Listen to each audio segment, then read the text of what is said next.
नमस्कार। आदरणीय बुवा आमा, दिदीबहिनी तथा दाजुभाइहरू, म आज एक अत्यन्त संवेदनशील घडीमा तपाईहरू सामु उपस्थित भएको छु। केही दिन अघि सुनसरीको देवानगञ्ज, सिराहा लगायतका स्थानमा भएको दुःखद घटना र त्यसपछि केही जिल्लाहरूमा उत्पन्न अशान्त वातावरणलाई लिएर नेपाल सरकार पूर्ण रूपमा गम्भीर र संवेदनशील छ।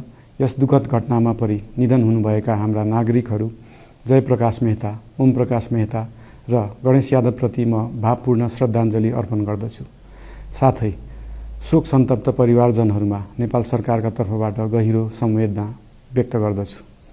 घटनामा परि घाइते हुनुभएका सम्पूर्ण नागरिकहरूको शीघ्र स्वास्थ्य लाभको कामना गर्दछु। घाइतेहरूको उपचारमा कुनै पनि प्रकारको कमी वा ढिलाइ हुन नदिन सम्बन्धित स्वास्थ्य निकायहरूलाई स्पष्ट निर्देशन दिइसकिएको छ। घटना भए लगत्तै सबै सुरक्षा निकायहरूले तत्काल घटनास्थलमा पुगेर परिस्थितिलाई सामान्य बनाउने, थप अप्रिय घटना हुन नदिने र शान्ति सुरक्षा कायम गर्ने प्रयास निरन्तर गरिरहेका छन्। घटनाको निष्पक्ष छानबिन गरी दोषीलाई कडा कानुनी कारबाही गर्न गृह मन्त्रालयले छानबिन समिति गठन गरिसकेको छ। म सबैमा विश्वास दिलाउन चाहन्छु कि यो छानबिन पूर्ण रूपमा निष्पक्ष र पारदर्शी हुनेछ। घटनामा संलग्न दोषी जो कोही भए पनि कानुनी दायरामा ल्याउन सरकार प्रतिबद्ध छ। अवस्था थप नबिग्रियोस्, कुनै पनि नागरिकको जनधनको क्षति हुन नपाओस् र स्थानीय स्तरमा विश्वासको वातावरण बनोस् भन्नका लागि नेपाल सरकार निरन्तर क्रियाशील छ। परिस्थिति सामान्यीकरण गर्न केन्द्र स्तरमा सर्वदलीय बैठक आह्वान गरी गहन छलफल गरिएको छ। स्थानीय तहसम्मै जनप्रतिनिधि, नागरिक समाज, विभिन्न धार्मिक गुरुहरू, समुदायका अगुवा तथा सामाजिक व्यक्तित्वहरूसँग निरन्तर संवाद भइरहेको छ।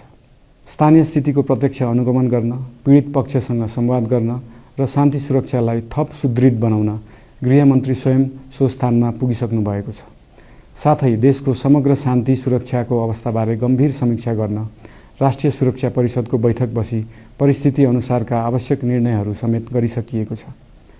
यस्तो संवेदनशील घडीमा सामाजिक सञ्जाल वा अन्य माध्यमबाट असत्य, अपुष्ट सूचना, अफवाह, घृणा फैलाउने सामग्री वा समुदायबीच वैमनस्य बढाउने अभिव्यक्ति प्रचार प्रसार नगराउन अनुरोध गर्दछु। साथै सरकारी निकायहरूबाट जारी भएका आधिकारिक तथ्य र सूचना मात्र विश्वास गर्न विशेष आग्रह गर्दछु। प्रत्येक नागरिकको जीवधनको रक्षा गर्नु, सामाजिक सद्भाव जोगाउनु र समाजमा शान्ति कायम राख्नु राज्यको सर्वोच्च र प्राथमिक दायित्व हो। आगामी दिनमा पनि राज्य थप सतर्क र संवेदनशील रहनेछ। प्रत्येक नागरिकको जीवन सुरक्षाका लागि सरकारका सम्पूर्ण संयन्त्रहरू अहोरात्र खटिनेछन्। शान्ति सुरक्षा भङ्ग गर्ने, अराजकता फैलाउने वा हाम्रो सदियौं पुरानो सामाजिक सद्भाव, सहिष्णुता र भाइचारा खलबलाउने कुनै पनि क्रियाकलापप्रति सरकार पूर्ण रूपमा सचेत छ र यस गतिविधिमाथि कडा कदम चालिनेछन्।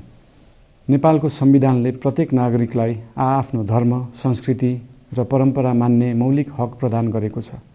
यो संवैधानिक दायित्व निर्वाह गर्न सरकार पूर्ण रूपमा प्रतिबद्ध छ। धर्म समाजलाई आपसमा जोड्ने र प्रेम बाँड्ने शक्ति हो।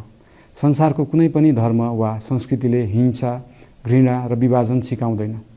सबै धर्मको मूल सार करुणा, दया, प्रेम र शान्ति नै हो। देशको कुनै एक स्थानमा भएको अनपेक्षित र दुःखद घटनालाई लिएर कुनै सिङ्गो समुदायलाई आरोपित गर्नु र देशका अन्य भूभागमा समेत त्यसको प्रतिशोधको आगो फैलाउनु कुनै पनि दृष्टिकोणबाट न्यायोचित वा न्यायसङ्गत हुन सक्दैन।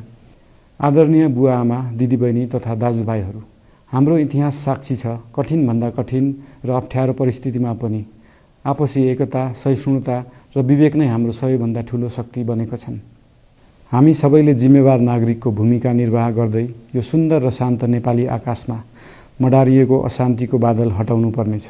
हम आम नागरिक, नागरिक समाज, धार्मिक समुदाय, सब आदरणीय अगुवा, सब राजनीतिक दल आ जिम्मेवार संचार के माध्यम सबके धैर्यता आ संयमता अपना के शांति, सद्भाव, भाईचारा आ राष्ट्रीय एकता कायम राख के लेल सरकार के तरफ से हार्दिक अपील कर रहल छी। धन्यवाद।